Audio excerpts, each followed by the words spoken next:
Salutations, Mr. Dube. In this video, I'm going to be discussing rituals, the importance of rituals, why we perform them, and why you watching this video should respect the rituals of other people. So before we get into the video, let us read the dictionary definition of what a ritual is, so we're all on the same page, right? Here in the dictionary, online dictionary on Google, it says a ritual is a religious or solemn ceremony consisting of a series of actions performed according to a prescribed order. A ritual is a religious or solemn meaning, important, dignified, a dignified ceremony consisting of a series of actions. That's the important part. Series of actions performed according to a prescribed order. And that is what a ritual is, right? According to the dictionary. So now let's get into this video. Why are rituals so important in this dimension that we live in this reality that you live in, and why do we perform rituals to begin with, right? All a ritual is, this is in my belief, right? Remember, these are my thoughts, these are my beliefs, and obviously I'm a growing man, so over time my thoughts may change, my beliefs may change, because if a man can't change his mind, then he can't change anything in this life now, can he? So over time, maybe my thoughts will differ. You might watch me making videos in the next 10 years and say, oh, no, Mr. Dube, you said this in 2024, and you're saying this now, because that's the nature of this life, right? We live, we learn, we grow. However, in my belief, what I've experienced, what I've gone through my life experience, I'm not speaking from reading books alone, even though I do read a lot and I do study a lot online. However, this is from life experience, right? And you can all relate to what I'm about to say to you in one way or the other, right? When you're performing ritual, let's start off with pray. I'm going to use myself as an example as a Muslim, right? As a practicing Muslim, practicing to the best of my abilities. I'm going to use myself as an example.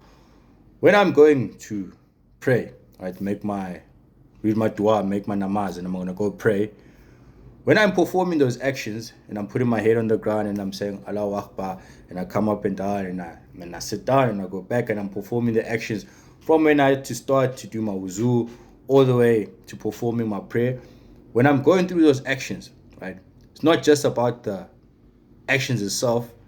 That's not the important part. What I am doing is I'm trying to invoke a feeling inside of myself through those actions. So through those, he said it's a bunch of actions in a prescribed order.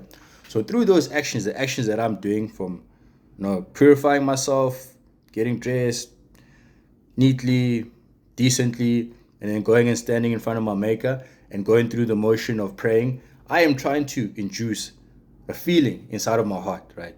And that feeling that I'm inducing inside of my heart is going to create a connection with the Most High. And because I've now created a connection with the Most High, He will allow me or help me to facilitate whatever I'm asking for in this reality, right? And I'll say it in a different way. I'll put it in a different way. I'll put it in an African sense. Here's a man, we'll call him James. James wants to be a millionaire. James wants to be rich. James believes that if he goes and he sees the right sangoma and he does the right ritual with the sangoma, he will become a millionaire, right? So the sangoma says to James, James, go find me a goat's testicle, a monkey's ear, find me an old man's pinky finger, right? Bring it to me, and then I'll go do the ritual. James arrives at this place. He arrives at the sangoma's place. The sangoma takes him into the woods, sits him down, strips him naked, puts him naked in the wood, somewhere inside a forest. There's a lake, there's fire, there's all sorts of things. He takes the testicle, he takes the ear, he takes the finger from the old man, mixes it up in a concoction, and he says to James, drink this, right? And James is drinking this, and he drinks it, and then he leaves. Then a few years later, James's businesses start picking up and he starts making money. And in his mind, he's believing that it was that ritual that had made him successful. It's the ritual that brought the money. However, all that ritual was doing for James was invoking a certain type of feeling. Because imagine what type of frame of mind you're going to be after that if you've gone through all of that. You had to be in the bush naked, you had to eat and drink a disgusting concoction, and this person is telling you that this is going to make you successful. If you do this, you will win.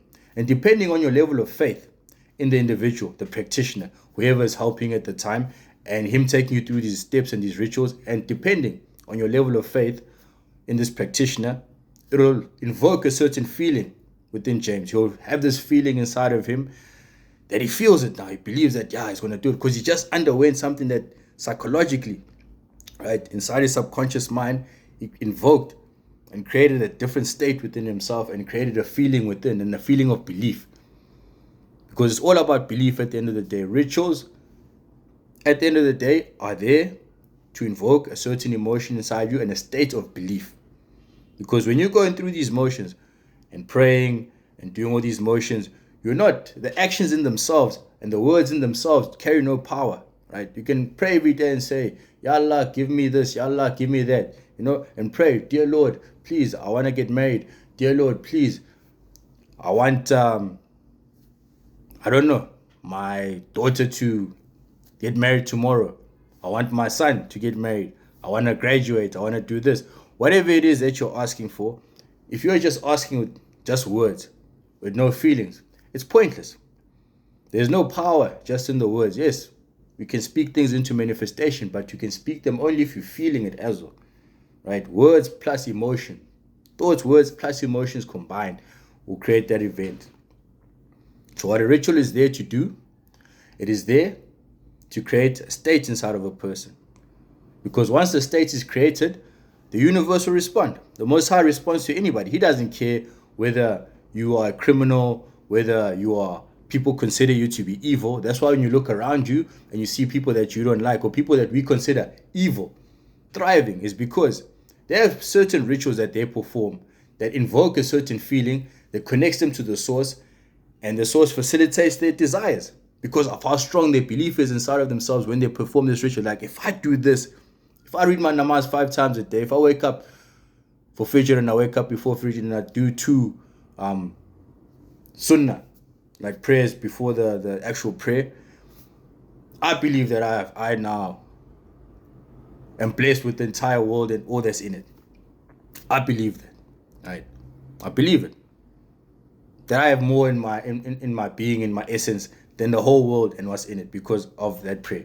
So if a criminal goes, or a bad person that you think they're a bad person, and they go and they make a prayer before they go rob you, and he sincerely believes in his Lord, you might think this person, who is he praying to?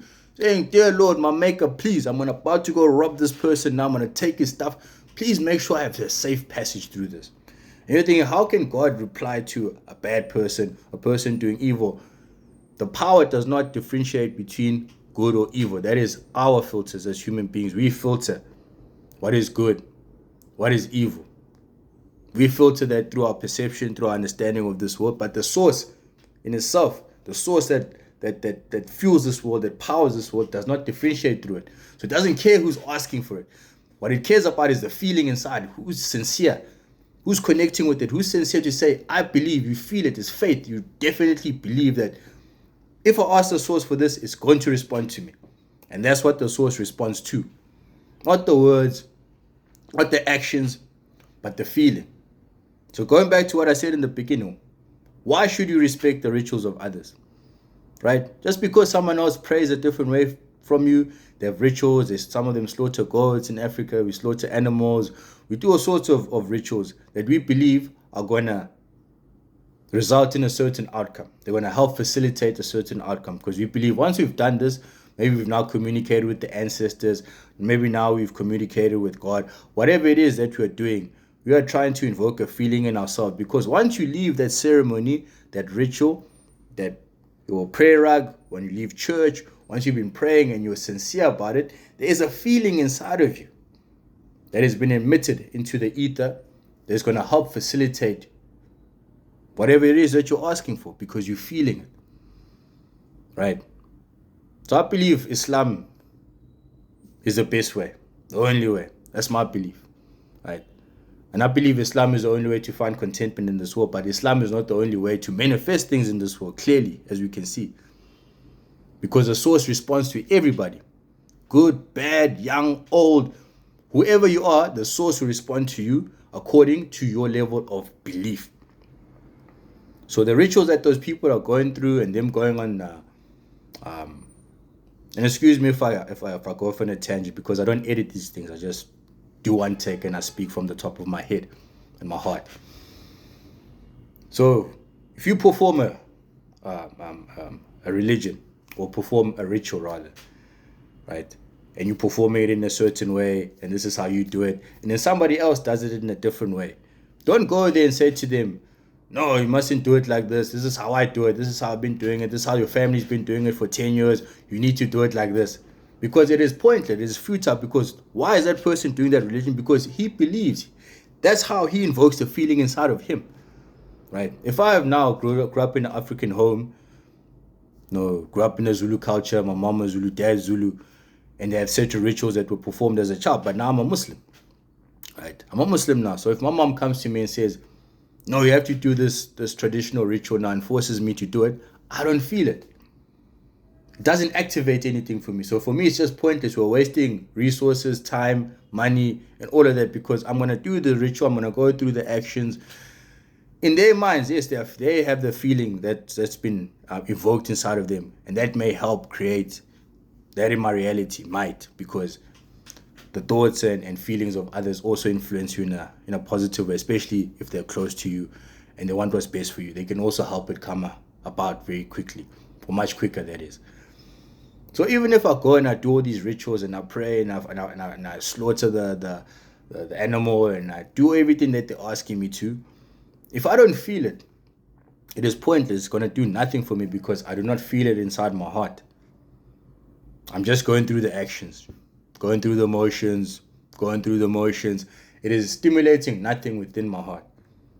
So when I'm praying and I've decided, okay, this is how I'm going to call on my maker, whatever you want to call it, God, Allah, Yahweh, the source, spirit, matter, energy, you're praying to the S, whatever you're praying to, all those people are agents of the same power. There's only one power. It doesn't matter what you call it, doesn't matter how you want to describe it, doesn't matter. It does not matter what your idea of this power is in your mind, what you think it is. That doesn't matter. It's irrelevant. The fact remains that its power answers to everybody. It responds to everybody. It gives to everybody. It doesn't discriminate. It doesn't care if this person's good, bad. It dishes out if that person believes. Right? So if I'm praying to my Allah and my mom comes and tries to force me to do something else, it's not going to work for me. If I find my mom performing her ritual, she's praying and she's doing her thing, but she's a devout Christian and she's fasting and in her way, and I say, no, come fast with me this way. It's Ramadan now, no? Or we post Ramadan when I record this. I'm like, come fast with me, it's Ramadan now. Let's fast. Let's fast this way. Don't fast like that. That's wrong. It is futile, because it does not invoke anything in their heart, because that's their rituals. That's what invokes the feeling inside of them. Right? So even if the person is Hindu, whatever it is, as long as those rituals are not harming others, they're not killing people, they don't have to murder a person, then you're like, okay, we're taking it too far now, because I understand that's going to change your psyche completely, because you just killed a person. So of course shit start happening, because you just programmed your mind in such a way that it's bound to bring results forth, because the feeling that's been invoked inside of you is so strong because of the depth of that ritual and how far you had to go during that ritual, right? But if a person is not harming anybody, they're not hurting anyone, they're just doing it to better their lives, better themselves, and hoping that they might have a positive or better outcome in their life through the rituals, then do not ridicule them, do not mock them, do not try convert them to your way of thinking and your way of living, because they're not you. And you're not connecting to the maker the way you do. Because he answers to everybody. He knows all his offspring. Right? Just like a mom will know, okay, my one kid here likes hot food, this other kid doesn't like hot food. Or this kid here likes R&B, that other one over here listens to classical music. Right? That is how music touches them. Right? So God knows, even though we all know from the same source, he knows to reach us in different ways. Ultimately, all the roads lead to him. All the good roads lead to him. So he touches us in different ways. No, that my child, if I sent him down this messenger, he wasn't going to listen. So I'm going to send him down this messenger. He will listen to that. But the message is still coming from the source, still coming from me as my Lord or the Lord. And I'm sending out the message through this person because you won't listen to that person. So regardless of where they learned the rituals, how they learned the rituals, as long as they're not harming anybody, do not interfere. Do not try to change people and bring them onto your side and say, no, this works. It worked for you, yes, because you believe it. It worked for you because you believed it. You felt it, this is what I do, and every time I do this, it works out for me. That's you. Someone else has something else that they do that works out for them when they believe it. So that's the importance of rituals. Rituals are there to invoke a feeling inside of you in order to connect you to your Maker, the Most High. And through Him, He'll facilitate your wishes in this reality. But you perform those actions. The actions in themselves mean nothing. Right? They mean nothing. Saying the words in themselves, they mean nothing. Right? It's like a person, if you had to get a person to read English without understanding it and just read the words, they mean nothing. What means everything is a feeling that's invoked through the rituals. So whatever ritual you have, honor it. See other rituals of others, respect them. When they perform in their rituals, respect them, allow them to perform them peacefully because they are doing them for a purpose.